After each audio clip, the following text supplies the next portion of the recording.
نحمده ونصلي على رسوله الكريم أما بعد فأعوذ بالله من الشيطان الرجيم بسم الله الرحمن الرحيم قل أوحي إلي أنه استمع نفر من الجن فقالوا إنا سمعنا قرآنا عجبا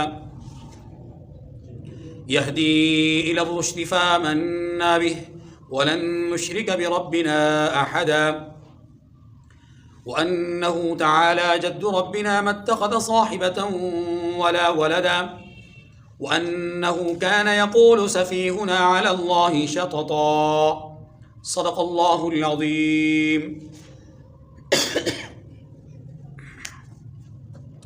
سورۃ الجن مکی صورت ہے، اس میں 28 آیات اور 2 رکوعات ہیں۔ اس سورہ مبارکہ کا عنوان بھی قرآن مجید کی حقانیت، رسول کریم صلی اللہ علیہ وسلم کی رسالت، اللہ کی الوہیت اور آخرت کے عقیدے پر مشتمل ہے۔ اس سورہ مبارکہ کا پس منظر یعنی شان نزول یہ ہے، رحمت دو عالم صلی اللہ علیہ وآلہ وسلم مقام نخلا پر فجر کی نماز ادا فرما رہے تھے۔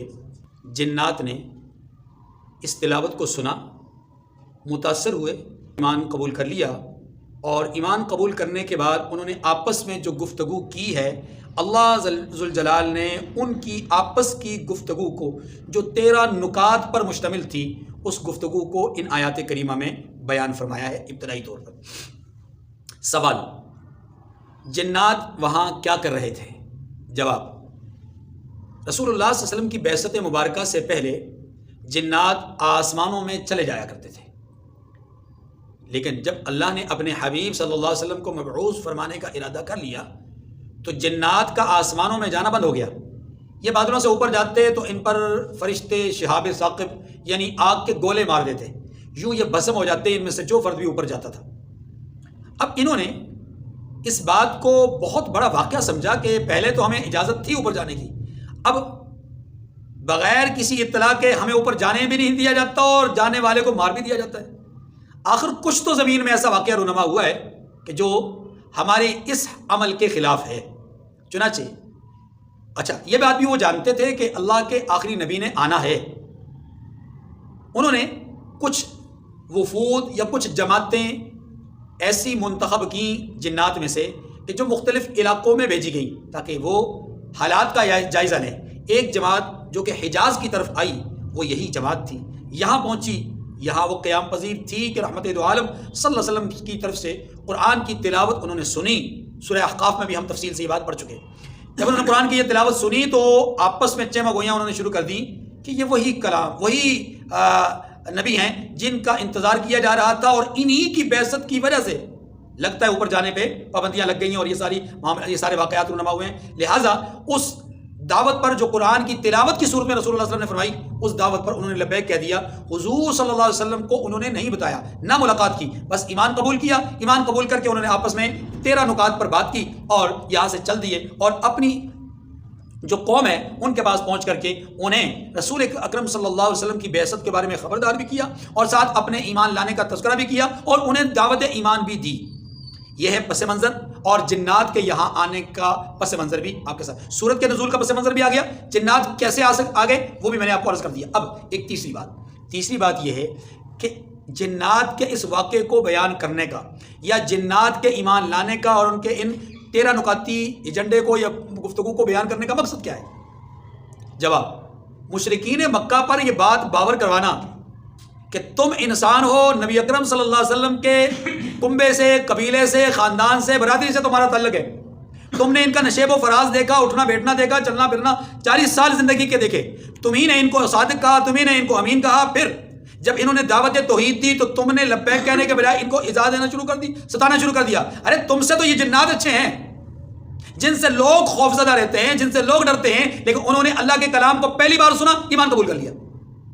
یہ مقصود ہے ترغیب دینا اور ان پر یہ بات باور کروانا کہ تم جو کچھ کر رہے ہو وہ غلط ہے، جنات نے جو کچھ کیا وہ بالکل صحیح ہے۔ بات آگے یہ 3 باتیں سمجھنے کے بعد اب آیات کریمہ کا ترجمہ دیکھیے۔ قل اوحی الی انہ استمع نفر من الجن فقالوا انا سمعنا قرآنا عجبا۔ میں نے عرض کیا کہ حضور کو جنات کے آنے، ایمان لانے یا کسی چیز کے بارے میں کوئی خبر علم نہیں تھا. اب اے محبوب آپ لوگوں سے کہہ دیجئے کہ میرے پاس وحی آئی ہے. کیا وحی آئی ہے؟ کہ جنوں کی ایک جماعت نے اس قرآن کو سنا تو کہنے لگے ہم نے ایک عجیب قرآن سنا، یعنی عجیب بات سنی. اور وہ عجیب بات کیا ہے؟ ظاہر ہے اب تک اس دعوت توحید سے ہمارے کان ناشنا تھے. اب جنات بھی انسانوں کی طرح اچھے برے ہوتے ہیں، مومن کافر ہوتے ہیں، فسادی اور خیر پر مشتمل طبقات پر مشتمل ہوتے ہیں. ان میں بھی اسی طرح یہودی ہیں، عیسائی ہیں، مسلمان ہیں، پھر مختلف جماعتیں ہیں، مختلف طبقات ہیں، اونچ نیچ ہے، ذات پات، ہر چیز ان میں وہ پائی جاتی ہے جو کہ انسانوں میں ہے. وما خلقت الجن والانس الا لیعبدون، کیونکہ دونوں مکلف ہیں اور دونوں کے مکلف ہونے کی وجہ سے دونوں کا جو معاملات ہیں، دونوں کے جو معاملات ہیں وہ ایک جیسے ہی ہیں. البتہ مخلوق یعنی تخلیق میں چونکہ فرق ہے، اس لیے جنات غیر مرئی مخلوق ہے، عام طور پہ نظر نہیں آتی، لطیف مخلوق ہے، نظر نہیں آتی، اسی لیے وہ بہت ساری شکلوں میں متشکل ہو سکتے ہیں. ان کے اجسام ان کے جو جسم ہیں وہ بہت باری برکم نہیں ہیں، ثقیل نہیں ہیں، لطیف جسم ہے، اس لیے کسی بھی شکل میں متشکل ہو. فرماتے ہیں کہ محبوب آپ یہ کہہ دیجئے کہ میرے پاس یہ وحی آئی ہے کہ جنات کی ایک جماعت آئی، اس نے قرآن سنا. اس آیت کریمہ سے پتہ چلا کہ حضور کو ان کے آنے کی خبر نہیں ہوئی تھی اس وقت تک جب تک کہ وحی نہیں آئی. یہدی الی الرشد فآمنا بہ، اب وہ جنات آپس میں کہنے لگے ہم نے عجیب قرآن سنا ہے جو بھلائی کا راستہ بتاتا ہے، سو ہم اس پر ایمان لے آئے. فآمنا بھی، ہم اس پر ایمان. وَلَن نُشْرِكَ بِرَبِّنَا أَحَدًا، اور ہم اپنے پروردگار کے ساتھ کسی کو شریک نہیں بنائیں گے. نہیں بناتے تھے، نہیں بنائیں گے. اس کا مطلب یہ ہوا کہ پہلے وہ مومن نہیں تھے، اب وہ مومن بن گئے. وَأَنَّهُ تَعَالَى جَدُّ رَبِّنَا مَا اتَّخَذَ صَاحِبَةً وَلَا وَلَدًا، اور یہ بات بھی، اس بات پر بھی ہم ایمان لے آئے ہیں کہ ہمارے پروردگار کی عظمت بہت بڑی ہے. مَا اتَّخَذَ صَاحِبَةً وَلَا وَلَدًا، نہ وہ بیوی رکھتا ہے اور نہ اولاد. ہم یہ عقیدہ رکھتے ہیں، ہمارا یہ ایمان ہے کہ اللہ کے ہاں کوئی اولاد نہیں، اللہ کی کوئی بیوی نہیں. اس کا مطلب یہ ہوا کہ اللہ بزرگ و برتر ہے، اللہ ہر عیب اور نقص سے، ہر ضرورت سے پاک ہے. یہ جنات کے 13 نکاتی ایجنڈے میں سے یہ بات. وَأَنَّهُ كَانَ يَقُولُ سَفِيهُنَا عَلَى اللَّهِ شَطَطًا، اور یہ بھی ایک نکتہ تھا جس کا اظہار انہوں نے کیا کہ ہم میں سے بعض بے وقوف اللہ کے بارے میں جھوٹ باندھا کرتے ہیں. کیا مطلب؟ ہم میں سے کیا کہا؟ جنات اور انسان دونوں کو شامل ہے، یعنی ہم مخلوق ہو کر کے خالق پر جھوٹ بول رہے ہیں. ہم تو تابع ہیں، وہ متبوع ہے. ہم مخلوق ہیں، وہ خالق ہے. ہم مملوک ہیں، وہ مالک ہے. ہم مرزوق ہیں، وہ رازق ہے. ہماری اوقات ہی کیا ہے کہ ہم رب الجلال پہ کوئی بات کر سکیں. لیکن پھر بھی ہم میں سے کچھ لوگ ایسے ہیں کہ جو اللہ کی ذات پر جھوٹ باندھتے ہیں. تو وہ کون ہیں؟ بیوقوف. اس سے پتہ چلا کہ اللہ پر جھوٹ باندھنا کیا ہے؟ بیوقوفی ہے. اور اللہ پر جھوٹ باندھنا، اللہ کے نبی پر جھوٹ باندھنا، یہ ایک ہی بات ہے. آگے وَأَنَّهُ كَانَ يَقُولُ وَأَنَّا ظَنَنَّا أَلَّا تَقُولَ الْإِنسُ وَالْجِنُّ عَلَى اللَّهِ كَذِبًا، اور ہمارا خیال تھا کہ انسان اور جنات اللہ کی نسبت جھوٹ نہیں بولتے. یعنی اس سے پہلے ہم یہ سمجھتے تھے کہ انسان اور جنات اللہ پر جھوٹ نہیں بول سکتے، لیکن ہم دیکھتے ہیں کہ بہت سارے لوگ اللہ پر جھوٹ بولتے ہیں. اس کا مطلب یہ ہوا کہ یہ جو آنے والی جماعت تھی، یہ جماعت اللہ کے بارے میں اول فول نہیں بکتی تھی. ہاں یہ مومن نہیں تھی، یہ الگ بات ہے، لیکن انہوں نے کبھی اللہ کی ذات پر جھوٹ کوئی بھی نہیں باندھا. اس سے اشارہ ہے اس بات کی طرف کہ یہ جو مشرکین طرح طرح کی باتیں اللہ کی طرف منسوخ کرتے ہیں اپنے معبودان باطلہ کے حوالے سے، یا رسول اللہ صلی اللہ علیہ وسلم کا انکار کر کے افتراء کرتے ہیں، یہ ساری چیزیں اس میں شامل ہو گئیں. آگے وَأَنَّهُ كَانَ رِجَالٌ مِّنَ الْإِنسِ يَعُوذُونَ بِرِجَالٍ مِّنَ الْجِنِّ فَزَادُوهُمْ رَهْقًا، اور یہ بات بھی کہ بعض بنی آدم یعنی بعض انسان بعض جنات کی پناہ پکڑا کرتے تھے اس بات سے کہ ان کی سرکشی اور بڑھ گئی. یعنی اس وجہ سے ان کی سرکشی. اب اس کو سمجھیے، جنات نے آپس میں یہ بات کہی کہ بہت سارے لوگ جنات کی پناہ پکڑتے تھے. جنات کی پناہ پکڑنے کا مطلب کیا ہے؟ یہ بات سمجھیے کہ ماضی میں بھی تھا، آج بھی یہ ہوتا ہے کہ لوگ چلہ کاٹتے ہیں اور 1 2 3 4 5 6 مختلف دعوے ہوتے ہیں کہ اتنے جنات ہمارے قبضے میں آ گئے. پھر ان جنات سے اپنی مرضی کے کام لینے کی کوشش کرتے ہیں. بعض اوقات جنات ان کی بات مان لیتے ہیں، بعض اوقات نہیں مانتے. ٹھیک ہے. اب یہ جو جنات کو قابو کرنے کا لوگوں کا دعویٰ ہے، اسی کو کہا گیا کہ بہت سارے انسان ایسے ہیں جو جنات کی پناہ پکڑتے ہیں، یہ جنات کو قابو کرتے ہیں اور یہ سمجھتے ہیں کہ ہم طاقتور ہو گئے، ہم اب راج کریں گے. شیطان اپنا جنات کہتے ہیں، ان کی انہی حرکتوں کی وجہ سے جنات کے اندر بہت سارے جنات ایسے ہیں جو سرکشی پہ اتر آئے. آپس میں گفتگو کر رہے ہیں، کہتے ہیں لوگوں نے ہمیں سرکش بنا دیا. میں آپ کو آسان لفظوں میں سمجھاتا ہوں. وہ کہتے ہیں جنات کہتے ہیں لوگوں نے ہی ہمیں سرکش بنایا.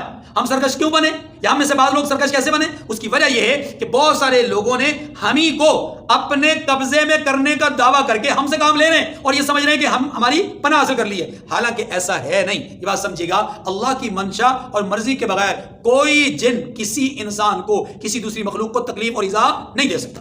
لیکن ہوتا یہ ہے کہ نسبتیں ہوتی ہیں, ان نسبتوں کی وجہ سے لوگوں کے عقائد بنتے ہیں. اس وقت پوری دنیا میں سب سے زیادہ جنات سے ڈرنے والی قوم وہ ہندو قوم ہے. پتہ کیوں؟ ہندوؤں کے اندر توہم بہت زیادہ پایا جاتا ہے, وہم بہت زیادہ پایا جاتا ہے, اور وہ یہ سمجھتے ہیں کہ ان جنات کی وجہ سے دنیا کے اندر ساری ہلچل مچ رہی ہے. اسی لیے ہر وقت ہر گھڑی ان سے پناہ مانگنا, ان کے نام کی چادریں چڑھانا, ان کے نام کی نظریں ماننا, ان کے نام کے دیوے جلانا, یہ ان کی ایک عام سی عادت اور عام سا معمول ہے. تو جو مشرک ہوتا ہے نا, چونکہ اس کا دل خائف ہوتا ہے, مضبوط نہیں ہوتا, اس کا دل چونکہ در در کی وہ ٹھوکریں کھائے ہوتا ہے, در در پہ وہ سجدے کر رہا ہوتا ہے, تو ایک ذات سے جب ڈرتا نہیں تو پھر ہر ذات سے, ہر در سے ڈرے گا. اسی لیے مشرک سب سے زیادہ جنات کا ڈر اپنے دل میں رکھتا تھا. تو جنات نے انہی کو مخاطب کر کے یا انہی کی مناسبت سے یہ بات کہی کہ بہت سارے لوگ ہماری پناہ حاصل کرتے تھے, ہم اسی وجہ سے سرکش بن گئے. اب تفصیل سمجھ آگے وَأَنَّهُمْ ظَنُّوا كَمَا ظَنَنْتُمْ أَن لَّن يَبْعَثَ اللَّهُ أَحَدًا, اور یہ کہ ان کا بھی یہی اعتقاد تھا جس طرح تمہارا تھا کہ اللہ کسی کو نہیں جلائے گا. اللہ کسی کو کیا مطلب؟ یعنی اللہ جہنم میں کسی کو بھیجے گا نہیں. بہت سارے جنات کا یہ عقیدہ اور اعتقاد تھا, جیسا کہ انسانوں میں سے بہت سارے انسانوں کا ہے. وَأَنَّا لَمَسْنَا السَّمَاءَ فَوَجَدْنَاهَا مُلِئَتْ حَرَسًا شَدِيدًا وَشُهُبًا, یہ وہ آسمان میں جانے والی بات. اور یہ کہ ہم نے آسمان کو ٹٹولا تو اس کو مضبوط چوکیداروں اور انگاروں سے بھرا ہوا پایا. وہاں اب حارس رکھے گئے, وہاں پر اب چوکیدار رکھ دیے گئے, اور وشہبا, اور انگارے. جو ہم اوپر جاتے ہیں تو وہ چوکیدار جانے نہیں دیتے, اور جب تھوڑا قریب جانے کی کوشش کرتے وہ آگے سے شعلے مارتے. وَأَنَّا كُنَّا نَقْعُدُ مِنْهَا مَقَاعِدَ لِلسَّمْعِ, اور یہ بھی کہ پہلے ہم وہاں بہت سے مقامات میں سننے کے لیے بیٹھا کرتے تھے. مانا یہ کہ اوپر آسمانوں میں چڑھ جایا کرتے تھے اور وہاں سے کوئی نہ کوئی بات سنتے. جیسا کہ پہلے بھی تفصیل سے میں بات عرض کر چکا کہ جنات اوپر جاتے, سورہ صافات کی ابتدا میں نے عرض کیا تھا, جنات اوپر جاتے تھے اور اوپر جا کر کے 1 2 3 4 جو فرشتوں کی سدرۃ المنتہا کے پاس نشست ہوتی ہے نا, اس نشست سے کچھ آوازیں سن کر کے, کچھ باتیں سن کر کے, عالم تکوین میں تکوینی امور کی کچھ باتیں سن کر کے وہ زمین پر آتے, اپنے کارندوں کو, اپنے چیلوں کو وہ آ کر کے ان میں سے کچھ بات بتاتے کہ یہ حالات ہونے والے ہیں. اچھا, پھر اس کے ساتھ 2 4 5 6 باتیں اپنی طرف سے ساتھ لگا کر جوڑ کر ان کو بتاتے, اور وہ کاہن, وہ جادوگر ان کی 5 6 باتیں لے کر کے 5 6 اپنی طرف سے ملا کر کے 15 20 لوگوں کے سامنے جا کر کے جھونک دیتے تھے. اب لوگ جب دیکھتے کہ ایک بات سچی ہو گئی معتقد ہو جاتے تھے, ایک آدھ بات اور کوئی ادھوری سی سچی ہو گئی اور اعتقاد بڑھ جاتا تھا. ہمیشہ یاد رکھیے یہ جو ایک سلسلہ ہے نا کہانت کا, کہانت میں ہر بات بظاہر جھوٹی نہیں ہوتی, کچھ نہ کچھ اس میں سچائی ہوتی ہے. لیکن رسول اللہ صلی اللہ علیہ وسلم نے کاہن کے پاس جانے سے سخت منع کیا ہے, اس کو کفر کہا ہے. کیوں؟ اس لیے کہ کاہن کی اگر ایک بات سچی ہے تو وہ اس ایک بات کو بنیاد بنا کر کے 100 غلط باتیں اپنے ماننے والوں کے ذہنوں دل و دماغ میں اتارتے ہیں. اس لیے ان کے پاس جانا کیا ہے, سختی سے منع. تو جنات نے کہا جی ہم اوپر جاتے تھے, بیٹھتے تھے اور بہت ساری باتیں سنتے تھے. فَمَن يَسْتَمِعِ الْآنَ يَجِدْ لَهُ شِهَابًا رَصَدًا, اب کوئی سننا چاہے تو اپنے لیے انگارہ تیار پائے گا. مانا یہ کہ اب اوپر جا نہیں سکتا. اب کسی نے اگر سننے کا ارادہ کیا ہے, جائے, شوق سے جائے اور جا کر کے مر جائے. وَأَنَّا لَا نَدْرِي أَشَرٌّ أُرِيدَ بِمَا فِي الْأَرْضِ أَمْ أَرَادَ بِهِمْ رَبُّهُمْ رَشَدًا, اور یہ کہ ہمیں معلوم نہیں کہ اس سے اہل زمین کے حق میں برائی مقصود ہے یا ان کے پروردگار نے ان کی بھلائی کا ارادہ فرمایا ہے. اس سے کس سے, اس کے اشارات سمجھیے. اس سے مخلوق کی برائی مقصود ہے یا اللہ ان کی بھلائی کا ارادہ کرتے ہیں, یہ کون سی چیز ہے؟ اس سے مراد قرآن مجید. اس سے مراد کیا ہے؟ یعنی یہ جو کتاب ہم نے سنی ہے نا, اس کتاب کے نزول کا مقصد مخلوق کی برائی ہے یا پھر مخلوق کی بھلائی ہے. یہ انہوں نے ایک تخمینی بات کی. مقصود یہ تھا کہ یہ کتاب کس مقصد کے لیے نازل ہوئی, اس پر غور و خوض کرنا ضروری ہے. تو یقیناً یہ کتاب کس لیے نازل ہوئی؟ مخلوق کی بھلائی کے لیے. لیکن جو نہیں مانے گا اس کی برائی ہوگی. تو یہ کتاب گویا یضل بہ کثیرا ویہدی بہ کثیرا, یہ بہت ساروں کو گمراہ کرتی ہے اور بہت ساروں کو ہدایت بھی دیتی ہے. آگے وَأَنَّا مِنَّا الصَّالِحُونَ وَمِنَّا دُونَ ذَلِكَ, اور یہ بات بھی کہ ہم میں کوئی نیک ہیں اور کوئی اور طرح کے, یعنی ہمیں میں سے اچھے بھی ہیں برے بھی. كُنَّا طَرَائِقَ قِدَدًا, ہمارے کئی طرح کے مذہب ہیں. طرائق مانا راستے, ہمارے کئی طرح کے راستے یعنی کئی مذہب ہیں, جیسا کہ میں نے شروع میں عرض کیا. وَأَنَّا ظَنَنَّا أَن لَّن نُعْجِزَ اللَّهَ فِي الْأَرْضِ وَلَن نُعْجِزَهُ هَرَبًا, اور یہ بات بھی ہے کہ ہم نے یقین کر لیا ہے کہ ہم زمین میں اللہ کو عاجز نہیں کر سکتے، ہرا نہیں سکتے. ہم کہیں پر بھی ہوں اللہ کو عاجز ہے. تو جب یہ بات یعنی دیکھیں نا، انہوں نے اپنی کمزوری، بے وضاحتی، پس منظر، ہر چیز کو بیان کر دیا. پہلے جاتے تھے سن لیتے تھے، اب سن بھی نہیں سکتے، اب مارے جاتے ہیں. پہلے ہم اچھے بھی تھے، برے بھی تھے، طبقات ہمیں نظر آتے. یہ کتاب پتہ نہیں ہدایت لے کر آئی ہے یا برائی لے کر آئی ہے، نعوذ باللہ. مطلب اس طرح کی جو بھی باتیں وہ ساری انہوں نے کی. اب ان ساری باتوں کے نتیجے میں بتانا کیا چاہتے ہیں؟ وہ بتانا یہ چاہ رہے ہیں کہ ہم تو اسی نتیجے میں پہنچے ہیں کہ جو کچھ ہوا ہے ہمارے حق میں لگتا ہے بہتری ہوا ہے، تو ہم بہتری کی طرف جائیں گے، ہم برائی کی طرف. وَأَنَّا لَمَّا سَمِعْنَا الْهُدَىٰ آمَنَّا بِهِ. اچھا، وَلَن نُّعْجِزَهُ هَرَبًا، اس کا ترجمہ رہ گیا، اور نہ بھاگ کر اس کو تھکا سکتے، نہ اللہ کو عاجز کر سکتے ہیں، نہ اس کو تھکا سکتے ہیں. وَأَنَّا لَمَّا سَمِعْنَا الْهُدَىٰ آمَنَّا بِهِ، اور جب ہم نے ہدایت کی کتاب سنی اس پر ایمان لے آئے، اس پر ایمان ہے. فَمَن يُؤْمِن بِرَبِّهِ فَلَا يَخَافُ بَخْسًا وَلَا رَهَقًا، تو جو شخص اپنے پروردگار پر ایمان لاتا ہے اس کو نہ نقصان کا خوف ہے اور نہ ظلم کا. یہ ہے نتیجہ، یہ ہے.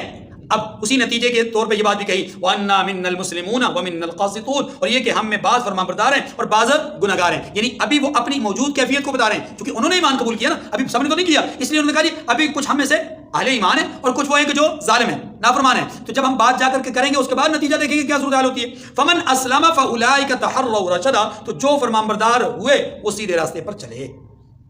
وَأَمَّا الْقَاسِطُونَ فَكَانُوا لِجَهَنَّمَ حَطَبًا، اور جو گناہگار ہوئے وہ دوزخ کا ایندھن بنے. اب یہ اللہ تبارک و تعالیٰ نے ان کی آپس کی ساری گفتگو قرآن کا حصہ بنا کر اتاری. کیوں؟ تاکہ قرآن جو سنے، جو شخص قرآن کو سنے وہ اس قرآن سے ہدایت پائے. وَأَن لَّوِ اسْتَقَامُوا عَلَى الطَّرِيقَةِ لَأَسْقَيْنَاهُم مَّاءً غَدَقًا. اب یہ اللہ تبارک و تعالیٰ کا فرمان ہے. قل، محبوب آپ کہہ دیجئے، کیا کہیے کہ لَّوِ اسْتَقَامُوا، یعنی أَنَّ لَوْ اسْتَقَامُوا عَلَى الطَّرِيقَةِ، کہہ دیجئے کہ اگر یہ لوگ سیدھے راستے پر رہتے، مشرکین اگر سیدھے راستے پر رہتے. یہ اشارہ کس بات کی طرف کیا جا رہا ہے؟ 500 سال پیچھے مشرکین مکہ کا جو آباء و اجداد تھے وہ مسلمان تھے، پکے تھے، دین ابراہیمی پر قائم تھے. ان 500 سالوں کے اندر مکہ مکرمہ کے اندر شرک پھیلا ہے. اشارہ اس بات کی طرف اگر یہ 500 سال پہلے جیسے ہدایت پر تھے ویسے ہی ہدایت پر رہتے، ویسے ہی ہدایت پر اگر یہ رہتے جیسے 500 سال پہلے ہدایت پر تھے، اللہ فرماتے ہیں لَأَسْقَيْنَاهُم مَّاءً غَدَقًا، تو ہم ان کے پینے کو بہت سا پانی دیتے. اب ایک سوال ہے، سوال یہ ہے پانی کے ساتھ انہوں نے کیا کرنا تھا اتنا؟ یہ اللہ نے کیسی عجیب نعمت کا ذکر کیا ہے. جواب، یہ قحط سالی کے زمانے میں آیات نازل ہوئی ہیں. جب مکہ مکرمہ میں قحط پڑا ہوا تھا نا، اس وقت یہ آیات نازل ہوئی ہیں کہ اگر یہ اللہ کی نافرمانی نہ کرتے، اللہ فرماتے اگر ہماری نافرمانی یہ نہ کرتے، ہدایت پر رہتے، تو ہم ان کو آزمائش میں نہ ڈالتے، پانی ان کا چلتا رہتا. لیکن چونکہ انہوں نے نافرمانی کی تو اب ہم اپنی قدرت کا اظہار کرنے کے لیے ان کے اوپر سے عارضی طور پر کچھ عرصے کے لیے پانی کو روک دیتے ہیں. آگے فرمایا لِنَفْتِنَهُمْ فِيهِ، تاکہ اس سے ان کی آزمائش کریں. وَمَن يُعْرِضْ عَن ذِكْرِ رَبِّهِ يَسْلُكْهُ عَذَابًا صَعَدًا، اور جو شخص اپنے پروردگار کی یاد سے منہ پھیر لے گا وہ اس کو سخت عذاب میں داخل کرے گا. کون؟ اللہ. وَأَنَّ الْمَسَاجِدَ لِلَّهِ فَلَا تَدْعُوا مَعَ اللَّهِ أَحَدًا، اور یہ کہ مسجدیں اللہ کی ہیں اور اللہ کے ساتھ کسی اور کی عبادت نہ کرو. دیکھیے مساجد اللہ کی ہیں، یعنی اللہ کی عبادت کے لیے بنائی گئی ہیں، لہٰذا جب اللہ کی عبادت کے لیے بنائی گئی ہیں تو کسی اور کی عبادت مسجد میں نہ کرو. آپ ذرا آیات کے نزول کے زمانے میں حالات اور واقعات پر غور کیجئے. 360 بت کہاں رکھے ہوئے؟ خانہ کعبہ میں، جو ام المساجد ہے. مساجد کی جڑ، مساجد کا مرکز وہ کیا ہے؟ خانہ کعبہ. خانہ کعبہ کے اندر 360 بت رکھے ہوئے. اللہ پاک کیا فرماتے ہیں؟ مسجد اللہ کی عبادت کے لیے ہے، غیر اللہ کی عبادت کے لیے نہیں. یہ جو 360 بتوں کی پوجا تم مسجد میں آ کر کے کر رہے ہو، ایک تو بت کے سامنے سجدہ کرنا ویسے ہی جرم ہے، گناہ کفر ہے، اور دوسرا اوپر سے اس کو لا کر کے مسجد میں ڈھیر کر دیا. یہ جرم ظلمات بعضها فوق بعض، یعنی ظلم پر ظلم ہے. یہ تو تاریکی پر تاریکی ہے. اس لیے یہاں پر ارشاد فرمایا گیا کہ مساجد اللہ کا گھر ہے. اس سے یہ پتہ چلا کہ آج بھی دنیا میں جہاں کہیں بھی مسجد ہے اس مسجد کو اللہ کے ذکر، اللہ کی توحید، اللہ کے رسولوں کے تذکرے، اللہ کے مقرب بندوں کے تذکرے اور اللہ کی تعلیم، اللہ کی طرف جو ہے وہ بلانے کے حوالے سے مجالس پر مشتمل اور منعقد جو ہے وہ مجالس ہونی چاہیے. نہ یہ کہ مساجد کے اندر سیاسی دڑے بازیاں ہوں، مساجد کے اندر عصبیت کی بات ہو، مساجد کے اندر قوم پرستی کی بات ہو، مساجد کے اندر برادریوں کی بات ہو، مساجد کے اندر اس طرح کے معاملات ہوں. ہرگز نہیں. یاد رکھیے کہ اللہ ذوالجلال کی عبادت اس کے ذکر سے بھی ہے، اس کی تلاوت، اس کے کلام کی تلاوت سے بھی ہے، اس کے نبی کے ذکر سے بھی ہے، اذان سے بھی ہے، نماز سے بھی ہے، ذکر و اذکار سے بھی ہے، تسبیحات سے بھی ہے۔ اللہ کی یہ ساری اللہ کی عبادت کے ذرائع ہیں۔ تو اللہ کی عبادت کرنے کا حکم دیا ہے، غیر کی عبادت کا حکم نہیں۔ اس سے پتہ چلا کہ اگر اللہ اور اس کے مقرب بندوں کا ذکر نہیں کیا جاتا، جو کہ مقرب بندوں کا ذکر بھی حقیقت میں اللہ کا ذکر ہے، اگر ان کا ذکر نہیں کیا جاتا بلکہ عام طور پر دنیاوی کسی بادشاہ کا، دنیاوی کسی عام انسان کا ذکر کیا جاتا ہے اور اس کے ظلم کو اچھائی کی صورت میں بیان کیا جاتا ہے، اس کی غلط پالیسیوں کو اچھی پالیسیوں کی صورت میں بیان کیا جاتا ہے، تو یہ گویا کہ غیر اللہ کی پوجا ہو رہی ہے، غیر اللہ کی عبادت ہو رہی ہے، کیونکہ ذکر سے عبادت ہوتی ہے نا۔ تو اللہ کا ذکر اللہ کی عبادت ہے، غیر کا ذکر کیا ہے؟ غیر کی عبادت ہے۔ وَأَنَّهُ لَمَّا قَامَ عَبْدُ اللَّهِ يَدْعُوهُ كَادُوا يَكُونُونَ عَلَيْهِ لِبَدًا، اور جب اللہ کے بندے اس کی عبادت کو کھڑے ہوئے تو کافر ان کے گرد ہجوم کر لینے کو تھے۔ اس سے مراد کیا ہے؟ رسول اللہ صلی اللہ علیہ وسلم کی ذات عالی کو، آپ کی ذات پاک کو یہاں پر اللہ تعالیٰ نے عبداللہ کے لفظ سے یاد کیا ہے۔ اس سے مراد رسول اللہ صلی اللہ علیہ وسلم ہے۔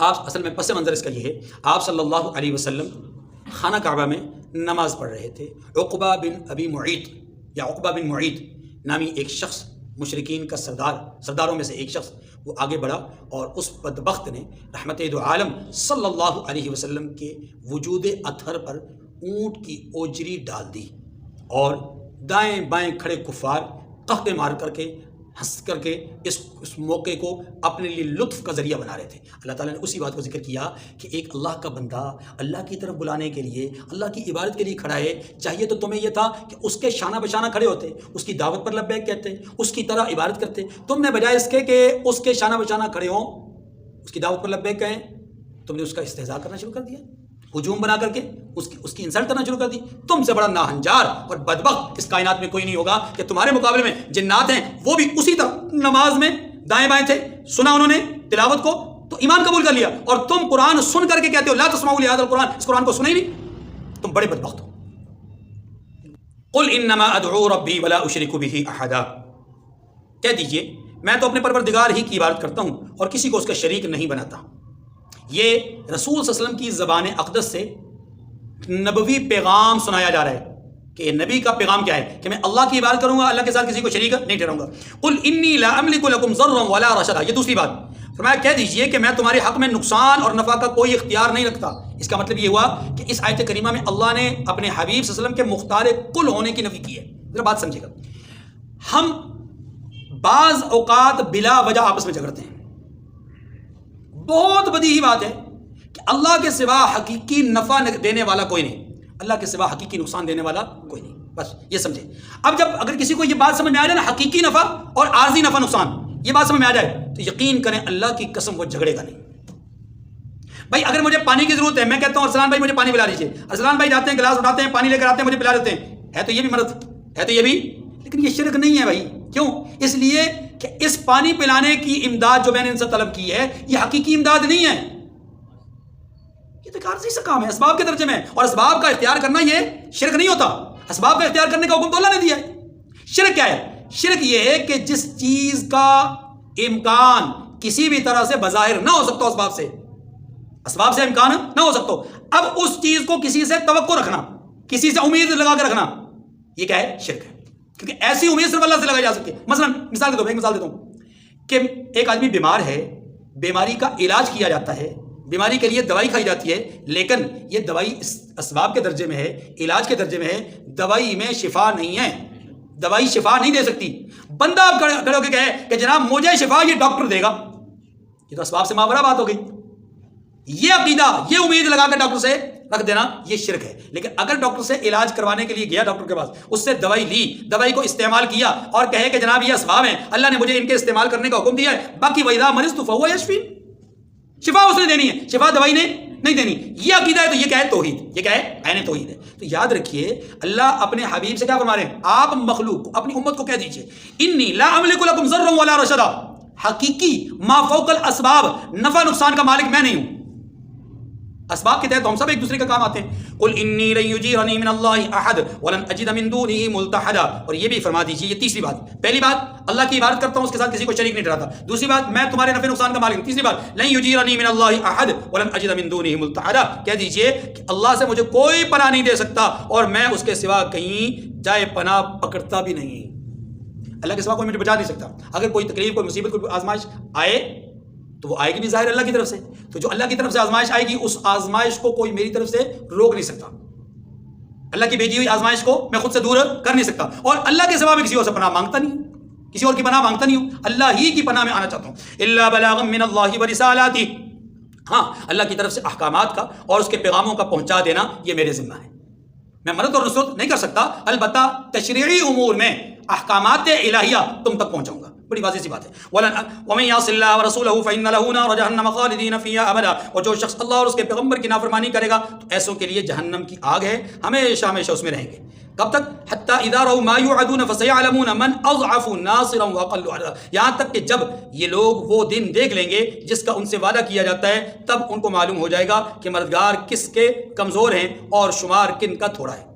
یہ جو آیت کریمہ ہے، اس آیت کریمہ میں مشرکین کے ایک زعم باطل کو بیان کیا گیا ہے، اس کا رد کیا گیا ہے. زعم باطل کیا تھا؟ مشرکین یہ کہا کرتے تھے سردار ہم، پیسے والے ہم، باغات والے ہم، اول تو مرنے کے بعد زندگی ہے نہیں، اور اگر ہوئی بھی ہمارا قبیلہ بڑا، ہمارا خاندان بڑا، ہم صاحب اولاد، ہم صاحب مال، ہم تو بخشے گئے، ہم تو بچ گئے، مارے گئے وہی کمزور جو دنیا میں کمزور آخرت میں بھی کمزور. اللہ نے جواب دیا نہیں، ان قریب وہ وقت آنے والا ہے جب یہ خود اپنی آنکھوں سے وہ منظر دیکھیں گے کہ جتھا کس کا بڑا ہے، افرادی قوت کس کے پاس ہے، اور دلائل کس کے کمزور ہے، یعنی اعمال کس کے کمزور ہے، پتہ چل جائے گا. بتا یہ دیا کہ گویا وہاں پر جھتے کا فیصلہ نہیں ہوگا، وہاں پر فیصلہ کس ہوگا؟ اعمال کا. تو اعمال تمہارے کمزور ہیں، اعمال ان دنیاوی کمزور لوگوں کے بڑے ہیں. حتی اذا رأوا ما، اچھا قل ان ادری اقریب ما توعدون ام یجعل له ربی امدا، فرما دیجئے جس دن کا تم سے وعدہ کیا جاتا ہے میں نہیں جانتا کہ وہ قریب آنے والا ہے یا میرے پروردگار نے اس کی مدت دراز کر دی ہے. یہ قیامت کا علم وہ بات ہے جس کو اللہ نے ہر ایک سے مخفی رکھا ہے. اس کا حقیقی علم اللہ کے سوا کسی کے پاس، ان اللہ عنده علم الساعہ، قیامت کا حقیقی علم کس کے پاس ہے؟ جبرائیل امین. بخاری مسلم تمام حدیث کی کتابوں میں اس حدیث کو کہتے ہی حدیث جبرائیل ہے. جبرائیل امین رسول اللہ صلی اللہ علیہ وسلم کے پاس حاضر خدمت ہوئے، چند سوالات کیے. ان میں سے ایک سوال یہ تھا متی الساعہ، قیامت کب آئے گی؟ رسول اللہ صلی اللہ علیہ وسلم نے جو جواب دیا بڑا معنی خیز جواب ہے، مل مسئول عنہا بعالم من السائل. یہ آپ پوچھ رہے ہو، مجھ سے پوچھا جا رہا ہے. اللہ کے رسول فرماتے ہیں کہ پوچھنے والے سے، جس سے پوچھا جا رہا ہے وہ زیادہ بہتر نہیں جانتا. یعنی پوچھنے والا اور جس سے پوچھا جا رہا ہے دونوں کا علم اس سلسلے میں برابر ہے. کون سا علم؟ کیا دلائل کا، کیا نشانیوں کا، علامات کا؟ نہیں، وقت معین کا. وقت معین کے بارے میں آپ بھی نہیں جانتے، میں بھی نہیں جانتا، اس لحاظ سے ہمارا دونوں کا علم کیا ہے؟ برابر. اللہ کے رسول نے کتنی زبردست بات سمجھا دی، امت کو سمجھا دی کہ یہ سوال کرنے والا، اب جب وہ چلے گئے نا تو حضور نے لوگوں سے پوچھا جانتے ہو یہ کون تھے؟ صحابہ کرام نے عرض کی یا رسول اللہ ہمیں تو پتہ نہیں کون تھے. اللہ کے رسول نے فرمایا ہذا جبرائیل، یہ جبرائیل تھے. یہ آئے کس لیے تھے؟ یہ تمہیں تمہارا دین سکھانے کے لیے آئے تھے. اب بات سمجھے، جبرائیل آئے دین سکھانے کے لیے لوگوں کو، رسول کو نہیں، لوگوں کو. اب رسول کیا کہتے ہیں کہ یہ جو سکھانے والا ہے لوگوں کو اور یہ عملی طور پہ لوگوں کو بتانے والا ہے، دونوں قیامت کے علم یعنی یقینی علم کے حوالے سے، حتمی علم کے حوالے سے، متعین دن کے حوالے سے لا علم ہے. دونوں کو پتہ نہیں ہے، دونوں کو پتہ. ہاں نشانیاں حضور نے بتائی ہیں، بہت ساری نشانیاں بتائی ہیں، کچھ نشانیاں ثابت ہو چکی، کچھ ثابت ہو رہی ہیں، کچھ ثابت ہوں گی. قل ان ادری اقریب ما توعدون ام یجعل له ربی امدا، محبوب فرما دیجئے کہ جس چیز کا تم سے وعدہ کیا جاتا ہے میں نہیں جانتا کہ وہ قریب ہے یا تمہارے پروردگار نے اس کی مدت کو دراز کر دیا. مانے یہ ویسے تو حضور نے فرمایا انا وساعۃ کہا میں اور قیامت یوں ہے، لیکن اب وہ قریب سے مراد کتنا قریب ہے مجھے نہیں پتا، اس کو کتنا لمبا کر دیا مجھے نہیں پتا. عالم الغیب فلا یظہر علی غیبہ احدا الا من ارتضی من رسول، وہی یعنی اللہ غیب کی بات جاننے والا. دیکھیے ایک ہے علم غیب، ایک ہے خبر غیب، اعطاء غیب، انباء غیب. اس کو ذرا سمجھیے، علم غیب تو صرف اللہ کا ہے، یہ بات سمجھ لیجیے. علم غیب صرف کیوں؟ علم غیب ایک ذاتی وصف ہے، اور ذاتی وصف صرف اللہ کا، اللہ کے سوا کسی مخلوق کا ہے نہیں. جب مخلوق کا وجود ذاتی نہیں ہے، پر کسی بھی مخلوق کا وجود ذاتی تو نہیں ہے نا، یعنی خود سے تو نہیں بنا، اللہ نے بنایا نا. اس کا مطلب یہ ہوا کہ مخلوق کا وجود جب مخلوق ہے، مخلوق کا وجود جب ذاتی نہیں ہے تو اس کا وصف کیسے ذاتی ہوگا؟ وجود ہی نہیں تو وصف کیسے ہوگا؟ تو اللہ کا وجود چونکہ ذاتی ہے، واجب الوجود ہے. اللہ کا وجود کیا ہے؟ ذاتی. اور جب وہ واجب الوجود ہے، خود سے ہے، تو اس کے اوصاف بھی خود سے ہیں.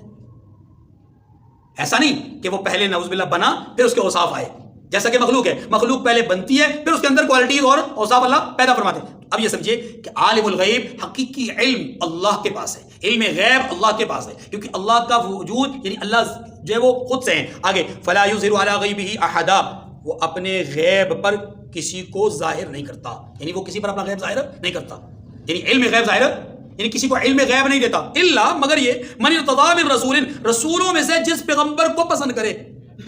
غیب کی بات بتاتا ہے، غیب کی خبر دیتا ہے، غیب کی اطلاع کرتا ہے. تو جو اطلاع ہو گئی اس کا مطلب ہے پہلے نہیں تھی. اطلاع تو وہی ہوتی ہے نا جو پہلے سے نہ ہو اب ہوئی.